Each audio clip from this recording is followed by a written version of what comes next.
Let me give you a short intro about Inverse. Inverse is a DAO, an on-chain DAO. We've been, which has been launched since December 2020. We've been working on a couple products. So first of which is DC Vaults. Basically, it's a vault that reinvests your yield into a different asset. So you put DAI, for example, it takes your DAI on a daily basis and invests in Ether. So it's something basically as DC evolves, then we transitioned into a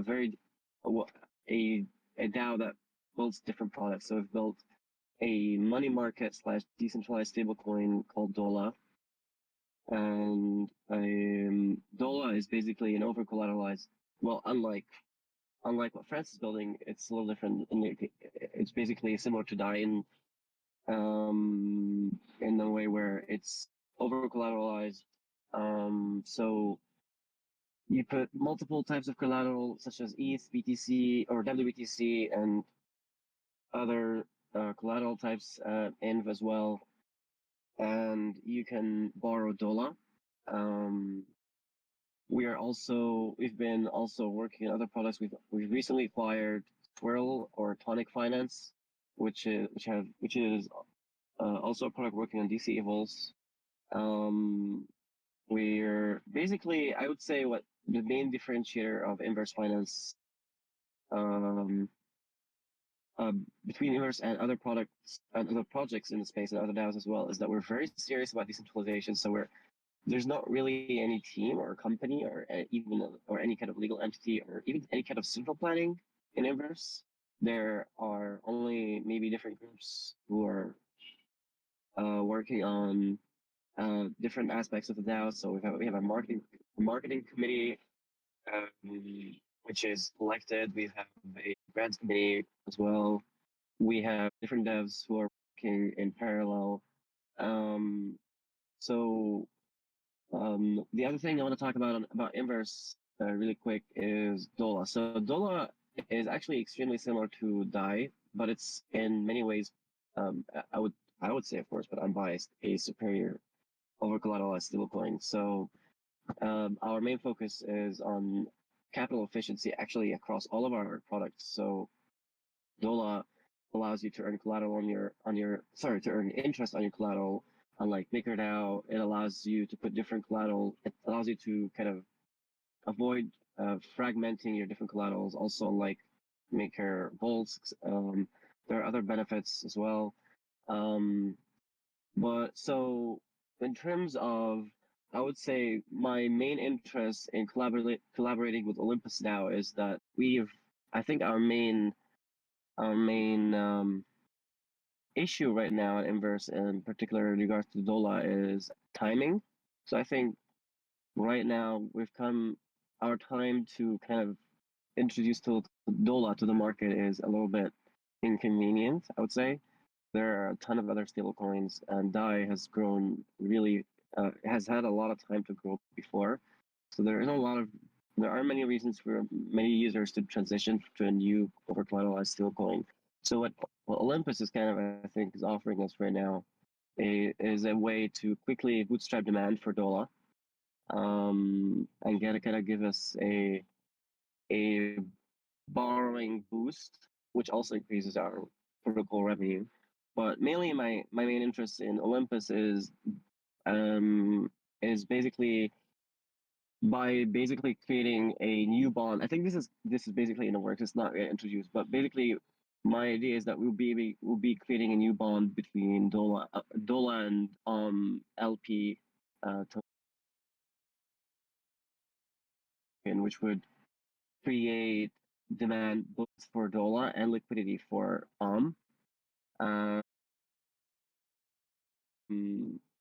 and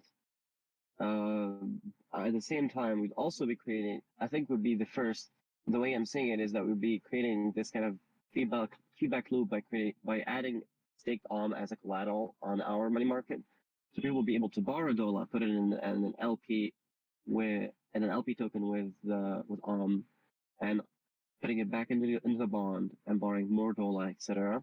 Kind of leveraging dash DOLA LP. So I'm pretty excited about this part. And yeah, that's pretty much it. Yeah, could we dig in a little bit to just what that would look like? Because that's got me super excited. Like, I feel like, correct me if I'm wrong. Like, functionally the way that it would work is that SOM holders would be able to deposit their SOM and mint DOLA against it, right? Right. So you would have a collateral factor. Say you have 60% collateral factor. You can deposit staked and you can borrow DOLA using your existing and you can put more into the bond basically. And yeah, pretty much. So you'll be able to kind of leverage it. Yeah, exactly. And I feel like there will be, like, if we obviously this is earlier stages and we got to get through governance, but if we do this, like, you know, you can borrow DOLA with your OHM and then use that to build up the liquidity of OHM and DOLA. Effectively, gaining buying power just by like borrowing with newly minted DOLA. I would agree. Definitely, like, what's caught my eye is that, like, it's a similar model to Maker, but it seems superior. Where we can kind of like I feel like the issue thus far has been liquidity, where we can build up the liquidity and it's to our benefit as well as yours. And right. Like, also, I would also add that being added as a collateral will also add some capital efficiency to So basically, you can also opt for other strategies. So one of the thing is that we have liquidity incentives for DOLA liquidity. So basically, I think we've had between 70 to 100% APY for DOLA-3 curve stakers. So basically, even if you don't want to kind of participate in this kind of free feedback loop, you can just have your stake on our money market anchor, and you can borrow DOLA and just stake it, and that will basically create kind of a yield just for stakers. So I would argue that that would probably create some additional demand for that. So I would also So basically you basically kind of I think it would basically what you would be doing here is that you kind of be hedging your position in stake so you'd be creating this perpetual yield on top of your existing bet by participating in the bonds, if that makes sense. Yeah, it does. And I think that it's like very, very exciting. And just like, one of the last pieces I think is cool and like, kind of unique to how this partnership would work is the fact that, by accumulating that OHM DOLA liquidity, like the way that DOLA supply contracts is through liquidations, right? And so, when people get liquidated, they're getting liquidated into, the treasury effectively.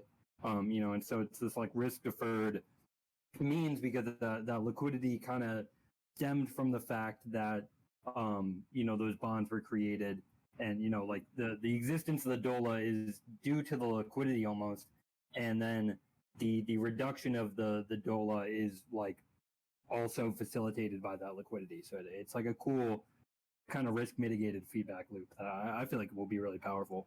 Yeah. Also, something else that I'm also excited about is that because of these bonds, there's a potential for OlympusDAO to become pretty significant, if not the largest source of liquidity for DOLA, which would which would allow Olympus to kind of receive a significant part of swap fees. So the thing is, basically DOLA is the only stable coin that is borrowable on our money market, and we've been very focused on adding new assets that are not available on other markets, which includes but also includes, for example, stake ETH.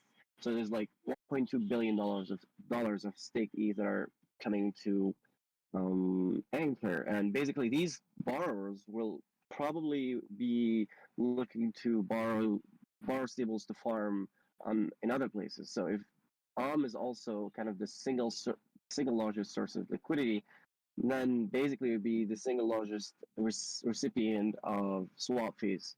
So I think there's kind of this opportunity also for OlympusDAO to kind of become this kind of the market maker, the single largest market maker of this of our stablecoin, where there is going to be natural significant demand coming from our money market being having the stablecoin being the only way to whether leverage your collateral or also just farm.